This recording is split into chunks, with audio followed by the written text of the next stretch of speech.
नमस्कार दोस्तों, मैं सुभाष शर्मा चंडीगढ़ से नवरात्रि के इन पावन दिनों में आपका स्वागत करता हूं। दोस्तों, आज हम चर्चा करेंगे नवरात्रि के दिनों में कुछ कारगर और सटीक उपायों के बारे में, जिनका हम काफ़ी दिनों से इंतज़ार कर रहे थे या फिर जो उपाय हमारे काम नहीं कर रहे थे, वो आज ये सही मौका आ गया है कि इन दिनों में हम ये उपाय कर लें। अब उपाय कई तरह के हैं और यहाँ पर ये बुध या फिर शनि या मंगल या राहु या केतु किसी भी तरह की आपकी कुंडली में प्रॉब्लम है तो इन दिनों में किया हुआ उपाय आपको कई गुना ज़्यादा रिजल्ट देता है। जैसा कि हम जानते हैं कि हर एक समय आता है, हर एक चीज़ का एक अवसर होता है, हर एक घटना के लिए कुछ ना कुछ चीज़ें जिम्मेदार होती हैं। तो वैसे ही ये जो 9 दिन हैं, ये समझ लीजिए आपके लिए एक ऐसे ज़बरदस्त दिन हैं कि जिन दिनों में आप कोई भी अपने ग्रह संबंधी उपाय करोगे तो वो आपके लिए बहुत ही अच्छे तरीके से आप शांति देना शुरू कर देंगे। अब जैसा कि हम जानते हैं कि अगर हमारी कुंडली में कहीं पर बुध खराब हो तब हम माता का उपाय करने के लिए बोलते हैं, यानी कि माता के पास छतर चढ़ाना या मंदिर में कोई चीज़ें पहुंचाना या शनि की मदद लेना। अब ये सभी उपाय जब हम करेंगे तब यहाँ पर हमें इन्हीं चीज़ों का ध्यान रखते हुए सभी ग्रहों का उपाय करना है। मान लीजिए आपकी कुंडली में बुध खराब है, बुध खाना नंबर 3 है, खाना नंबर 8 है या खाना नंबर 12 है, तब इस केस में हमें गोल चीज़ें यानी कि जैसे कि हम सुपारी मंदिर में पहुंचाएं। अब ये चीज़ें हमें इकट्ठी पहुंचानी है, एक साथ नहीं पहुंचानी है। जब भी बुध को शनि की मदद ना मिले तब वो समझ लीजिए वहाँ पर बुध आपका ख़राब होगा। तब इस केस में हमें क्या करना है, आपको सबसे पहला मैं उपाय बताता हूँ कि जो आपको ईजिली अवेलेबल हो जाएगा वो समझिए। आपने एक लकड़ी की चौकी लेनी है। लकड़ी की चौकी, अगर मान लीजिए आपकी कुंडली में मंगल और बुध दोनों ही खराब हैं, आपको मंगल संबंधी परेशानियां आ रही हैं, आपके भाई बंधुओं से परेशानियां हैं, आपके दुश्मन ज़्यादा हैं, आपको चोटें ज़्यादा लगती हैं, आपको एक एनर्जी लेवल आपके शरीर में कम रहता है और साथ ही साथ शनि का प्रभाव कहीं पर ख़राब है, क्योंकि मंगल और शनि को जब हम मिलाएंगे तब एक पॉजिटिव राहु, यहाँ पर उच्च राहु पैदा होता है। अगर आपकी कुंडली में मंगल शनि ये दोनों खराब हैं या फिर अकेला राहु खराब है, तब इस केस में हमें क्या करना है, लकड़ी की चौकी बनवाइए या फिर मार्केट से बनी बनाई भी मिल जाती है, वो लकड़ी की चौकी लीजिए। वो लकड़ी की चौकी को आप लेकर लाल कपड़ा उसके ऊपर लपेट कर ये चौकी आप धर्म स्थान में अपने जाकर डोनेट करके आइए। अब ये जो दिन हैं, नवरात्रि के सभी दिन पावन हैं, इनमें आप किसी दिन का आप इसमें वहम ना करें, किसी भी दिन इसमें उपाय हो सकता है। तो यहाँ पर क्योंकि हर एक दिनों के दोषों को दूर करने के लिए, हर एक चीज़ की एक बुराइयों को मिटाने के लिए जब देवी या देवता खुद प्रकट होकर उन दिनों में आते हैं तो उन दिनों के दोष वगैरह सब दूर हो जाते हैं। तभी यहाँ पर हम ये नहीं कहते कि आपको ये ध्यान रखना है, इस दिन का ध्यान रखना है। आपको सिंपल अपनी चीज़ों का उपाय की सामग्री जोड़नी है और उपाय कर लेना है, आपको कुछ नहीं देखना है, क्योंकि ये दिन सबसे पावन दिन है। अगर किसी के भी ऊपर ऊपरी बाधा का प्रॉब्लम है, मान लो किसी को बहुत ज़्यादा ऐसा लगता है कि मेरे ऊपर तंत्र मंत्र किसी ने कर दिया है, या फिर मेरा दिमागी संतुलन हमेशा बिगड़ा रहता है, मुझे हमेशा भय रहता है, दिमाग में हमेशा टेंशन्स रहती हैं, कोई अच्छी बात बोल दे तो समझ नहीं आती है, हमेशा मेरी सोच हमेशा आड़े आ जाती है, हमेशा मुझे नींद संबंधी दिक्कतें आती हैं, कोई डिप्रेसिव थॉट्स या टेंडेंसीज इस तरीके से हैं, मैं कहीं गलत जगह चला गया या मुझे किसी ने खिला पिला दिया, तब आपको क्या करना है, 12 जायफल लेनी है। अब वो 12 जायफलों का उपाय समझिए कैसे होगा। आपने 12 जायफल लेनी है और 12 जायफल में से एक जायफल में आपको छेद करना है। ऐसे छेद करना है कि उसमें आप धागा पिरो सको। आपने 12 में से ये 12 की 12 जायफल आपने ले जानी है मंदिर में। आपने मंदिर में ले जाके एक जायफल उसमें से ले लेनी है जिसमें आपने छेद किया था। वो जायफल में आप लाल रंग का धागा बांधिए या फिर चांदी की आप कैप लगवा के या फिर कुंडा लगवा के उसको वहीं पर आप रेडी कर और माथा टेक कर वो जायफल एक लेकर आ जाइए। अब वो जायफल आपको लाइफ टाइम अपने पास संभाल के रखनी है, जब तक आप संभाल सकते हो। वो धागे को आप गले में पहनिए या बाजू में बांधिए या अपने पर्स वगैरह या बैग वगैरह में रखिए। आपको ये जायफल हमेशा हमेशा के लिए किसी ऊपरी बाधा, किसी गलत नज़र, दोष, इन सब चीज़ों से बचा के रखेगी। अब इसके अलावा अगर मान लीजिए आपकी कुंडली में बुध और शनि कहीं पर बुरी तरीके से मंदे हैं, तब इस केस में हम क्या करेंगे, तब इस केस में हमें चकला यानी कि जो गोल शेप का हो भी वो लकड़ी का चकला, आपने चकला ले जाके मंदिर में डोनेट करना है। यहाँ पर चकला क्यों हमने लिया, इसका लॉजिक भी समझ लीजिए। क्योंकि जो गोलाई होती है वो बुध की होती है और जो लकड़ी होती है वो शनि की होती है।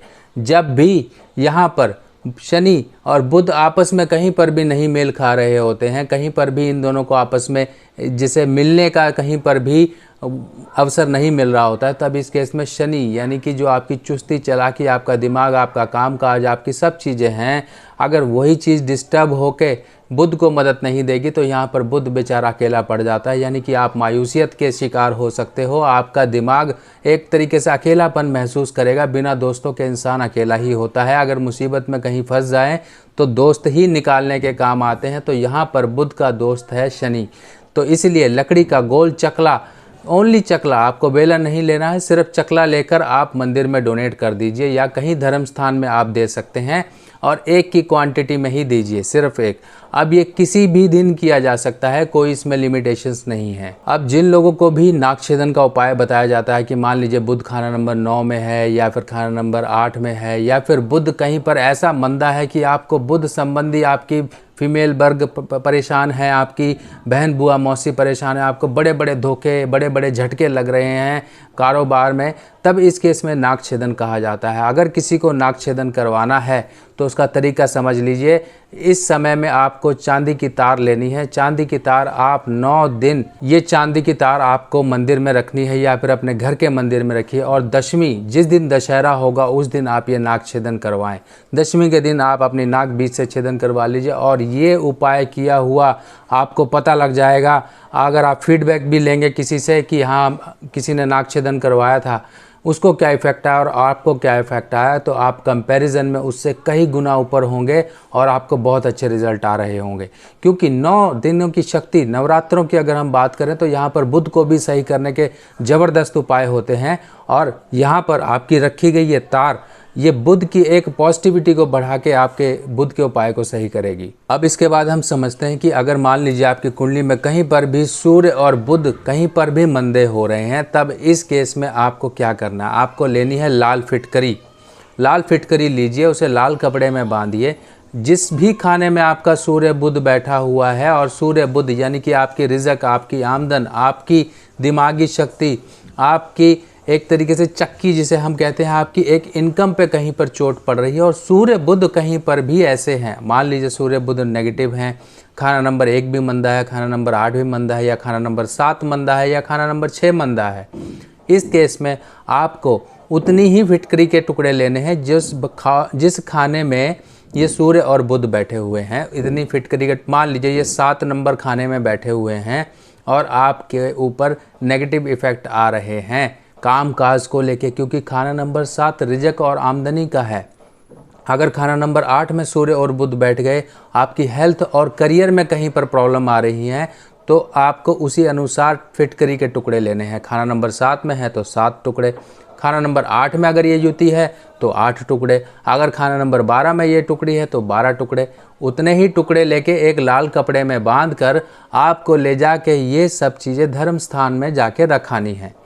अब ये आपका सूर्य बुध का उपाय हो गया। मान लीजिए आपकी कुंडली में कहीं पर भी बुध राहु का योग है या फिर बुध राहु का कनेक्शन है। बुध राहु का योग, बुध राहु का कनेक्शन क्या देता है? जेल खाना, पागल खाना या वीराना, यानी कि आपके जीवन में एक बवंडर सा मचा के रखेगा।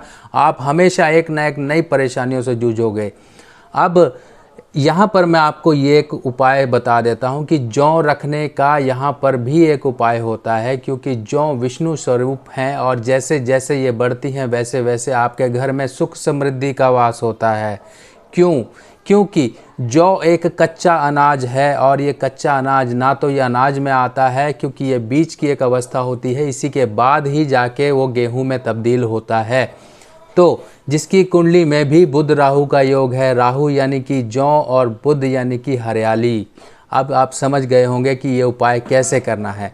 आपको देखिए जौ, यहाँ पर हम नवरात्रि से संबंधित ये उपाय नहीं कर रहे हैं, क्योंकि नवरात्रि में जो आप स्थापना, जौ को जो आप स्थापना करोगे उनका पूरा ध्यान रखना होता है। आपको 24/7 इसको ध्यान रखना पड़ता है कि किसी भी दिन इन पे कोई किसी तरह की संकट ना आए।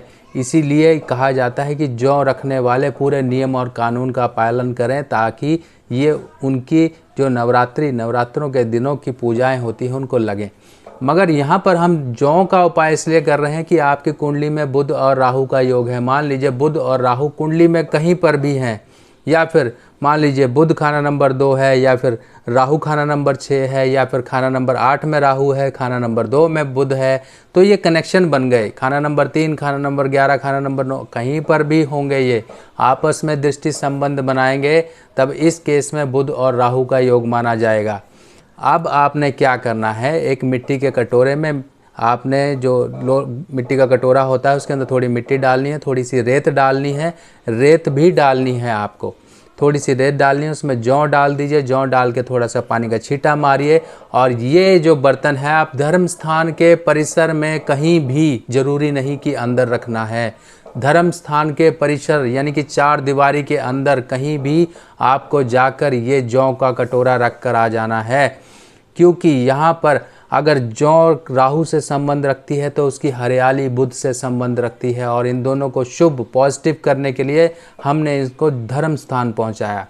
तो दोस्तों यही एक उपाय है ज़बरदस्त। बाकी आप इस समय में बुध से संबंधित जो कारोबार से संबंधित परेशानियां उठा रहे हैं, जो लोगों की एक ज़ुबान संबंधी परेशानियां हैं, दिमागी परेशानियां हैं, नर्वस सिस्टम में कोई प्रॉब्लम है, तो ऐसे समय में चांदी के छतर ज़रूर मंदिर में चढ़ाएं जाके।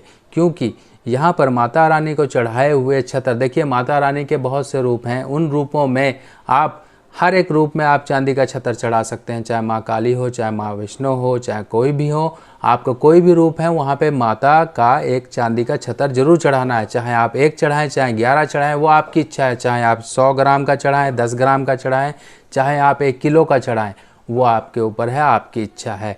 जब भी किसी की कुंडली में एक उपाय और समझ लीजिए, बृहस्पति और बुध एक साथ होंगे, तब इस केस में उसके जीवन में कई तरह की परेशानियां आएंगी, संतान, फाइनेंस और ये सब परेशानियां आएंगी। तो एक बड़ा सा घंटा या फिर घंटी जिसे हम बोलते हैं, ले जाके मंदिर में डोनेट कर देना, मंदिर में बांध कर आ जाना, आपकी परेशानियां देखिए कैसे निकलनी शुरू हो जाती हैं। तो दोस्तों ये सब छोटे छोटे उपाय हैं। बाकी मैं थोड़ा सा लेट हो गया आप सब लोगों को ये इन्फॉर्मेशन देने के लिए, बस आप चिंता मत करिए, आप अपनी पूजा में पूरा ध्यान लगाइए, पूरी श्रद्धा से पूजा करिए। बाकी इन पूजा के दिनों में, इन नवरात्रि के दिनों में मैं आपको बहुत से छोटे छोटे उपाय दूंगा।